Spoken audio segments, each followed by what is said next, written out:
केंद्र सरकार ने सुप्रीम कोर्ट में अपनी वैक्सीनेशन पॉलिसी का बचाव किया है।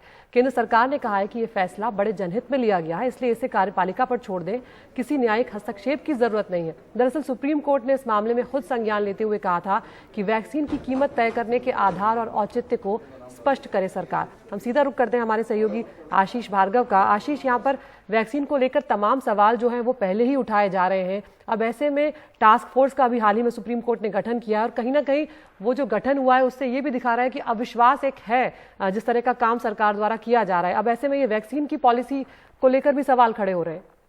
जी बिल्कुल, देखिए सुप्रीम कोर्ट ने सुनवाई के दौरान काफी सवाल उठाए थे। कहा था कि एस्ट्राजेनेका जो है वो अमेरिका में कुछ अलग रेट पे अपनी वैक्सीन दे रहा है, सेंटर को, केंद्र सरकार को अलग रेट पे 150 रुपए में वैक्सीन दे रहा है, लेकिन स्टेट को 300 से 400 रुपए में दे रहा है। ऐसा क्यों है?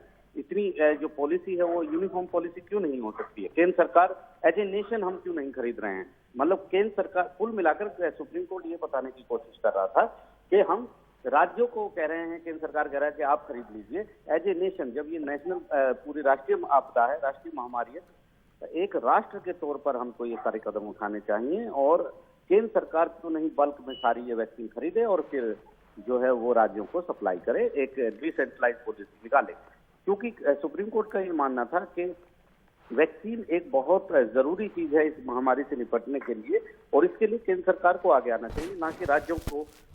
जो प्राइवेट प्लेयर्स हैं, जो प्राइवेट उत्पादन जो कर रहे हैं कंपनियां, उनके भरोसे छोड़ दिया जाए। तो कुल मिलाकर सुप्रीम कोर्ट ने ये सब बताने को कहा था कि आप उचित से बताइए और आधार बताइए कि किस तरीके पर आपकी पॉलिसी है और कितनी वैक्सीन आपको जरूरत पड़ेगी, क्योंकि अब आपने दायरा उसका बढ़ा दिया 18 से 44 साल का भी। तो ये तमाम चीजें थी जिस पर सुप्रीम कोर्ट में हलफनामा कल देर रात दाखिल किया है केंद्र सरकार ने, लेकिन मुझे लगता है कि सुप्रीम कोर्ट इस हलफनामे से कतई संतुष्ट नहीं होगा पूरी तरीके से। जी बिल्कुल आशीष, अपडेट के लिए आपके पास आते रहेंगे। जिस तरह की ये दलील है केंद्र सरकार की, वाकई वो लगता नहीं है कि सुप्रीम कोर्ट में टिक पाएगी, लेकिन देखते हैं कि सुप्रीम कोर्ट यहाँ पर क्या कुछ कहता है। दिल्ली के मुख्यमंत्री अरविंद केजरीवाल ने वैक्सीन को लेकर स्वास्थ्य मंत्री डॉक्टर हर्षवर्धन को चिट्ठी लिखी। उन्होंने कहा है कि मई से जुलाई तक हर महीने 60 लाख डोज की जरूरत है। 3 महीने में टीकाकरण पूरा करने के लिए हर महीने 60 लाख डोज लगेंगे।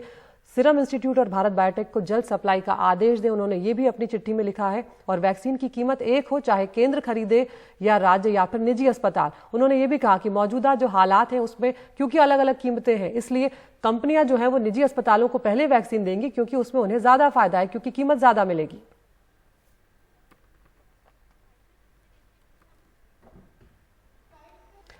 और एक और दुखद खबर आई। थिएटर एक्टर और यूट्यूबर राहुल वोहरा का कोविड की वजह से रविवार को निधन हो गया। वो सिर्फ 35 साल के थे, लेकिन मरने से पहले उन्होंने जो कुछ फेसबुक पोस्ट पर लिखा वो दर्दनाक तो है ही, सरकारी स्वास्थ्य सुविधाओं पर सवाल भी उठाता है। उन्होंने लिखा कि मुझे भी अच्छा ट्रीटमेंट मिल जाता तो मैं बच जाता। उन्होंने अपने इस पोस्ट में प्रधानमंत्री नरेंद्र मोदी और दिल्ली के उप मुख्यमंत्री मनीष सिसोदिया को भी टैग किया। उन्होंने अपने आखिरी दिनों में ऑक्सीजन बेड मिलने को लेकर भी गुहार लगाई थी। उन्होंने लिखा, क्या कोई अस्पताल है जहां ऑक्सीजन बेड मिल जाए?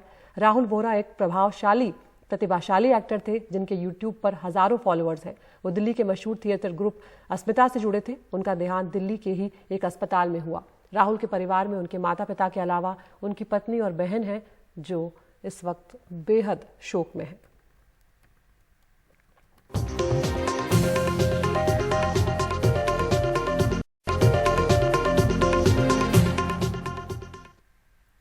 संकट के बावजूद ऑक्सीजन की कालाबाजारी पर लगाम लगती हुई नहीं दिख रही है। बिहार के कटिहार में 226 ऑक्सीजन सिलेंडर जब्त किए गए हैं। बताया जा रहा है कि लोकमान्य तिलक एक्सप्रेस ट्रेन से 226 ऑक्सीजन सिलेंडर लाए गए। गाड़ियों में भरकर भेजने की तैयारी हो रही थी, तभी प्रशासन ने छापा मारा और उनको देखते ही सिलेंडर के साथ मौजूद लोग भाग निकले। हम सीधा रुख कर रहे हैं ज्यादा जानकारी के लिए हमारे सहयोगी मनीष कुमार का। मनीष, 226 सिलेंडर का मतलब है 226 जाने, और यहाँ पर अभी भी लोगों की मजबूरी का फायदा उठाते हुए नहीं रुक रहे हैं। क्या ये खबर है और क्या अब तक कोई कार्रवाई हो पाई है? अदिति, देखिए अभी तक कोई कार्रवाई नहीं हुई है, क्योंकि जिन लोगों ने ये सिलेंडर मंगाए थे उनके बारे में ना तो पुलिस और ना ही रेलवे के अधिकारी बता रहे हैं कि आखिर ये जो कंसाइनमेंट आया था ये किसके लिए आया था और कौन सा व्यक्ति था जिसे रिसीव करना था। जहां तक कालाबाजारी का बात है तो ये निश्चित रूप से पूरे देश में सिलेंडर की या जो भी जीवन बचाने की से संबंधित जो भी उपकरण है उनकी जमकर कालाबाजारी हो रही है। लेकिन हाँ, ये भी एक सच है कि अब प्रशासन सब जगह थोड़ी सी मुस्तैद दिखाई दे रही है, तो छापेमारी हो रही है, तो जिससे तो वो चाहे दवा की कालाबाजारी करने वाले हों या सिलेंडर के, सब इस धंधे में लगे लोग जो हैं वो गिरफ्तार हो रहे हैं। लेकिन इस मामले का उद्भेदन फिलहाल अभी तक नहीं हो पाया है। रीति, बहुत शुक्रिया मनीष इस तमाम जानकारी के लिए। तो फिलहाल ये जो लोग सिलेंडर के साथ मौजूद थे ये भाग निकले हैं, लेकिन फिलहाल कोशिश कर रहा है प्रशासन की इस तरह की और घटनाएं आगे ना हो पाए।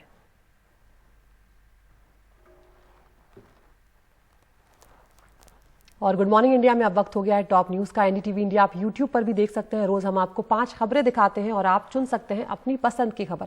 तो आज टॉप न्यूज में पहली खबर है, टीकाकरण की नीति के बचाव में आया केंद्र सरकार और सुप्रीम कोर्ट में कहा है कि न्यायिक हस्तक्षेप की जरूरत नहीं है। दूसरी खबर है, कोरोना के कोहराम से थोड़ी राहत मिली है। 5 दिनों के बाद 4 लाख से कम मामले अब सामने आए हैं। तीसरी खबर है, दिल्ली से लेकर महाराष्ट्र तक कोरोना के मामलों में एक कमी दर्ज हुई है, जो कहीं ना कहीं थोड़ी राहत पहुंचा रही है और लॉकडाउन और जो पाबंदियां हैं उनका असर दिख रहा है। चौथी खबर है, 1 हफ्ते और जारी रहेगा दिल्ली में लॉकडाउन और आज से अब मेट्रो भी 1 हफ्ते के लिए बंद कर दी गई है ताकि पाबंदी और सख्त हो सके और मामले और कम हो पाए। पांचवी खबर है, अच्छा इलाज मिलता तो शायद बच जाता। मौत से पहले अभिनेता राहुल बोहरा का ये पोस्ट है जिसने सबको हिलाकर रख दिया। इन 5 खबरों में से वो कौन सी खबर है जो आप देखना चाहते हैं? एनडीटीवी इंडिया के यूट्यूब पर जाके इस पोल में हिस्सा लें और हमें बताएं। उस खबर को हम आपको विस्तार से एनडीटीवी इंडिया पर और यूट्यूब चैनल पर दिखाएंगे। गुड मॉर्निंग इंडिया में इतना ही।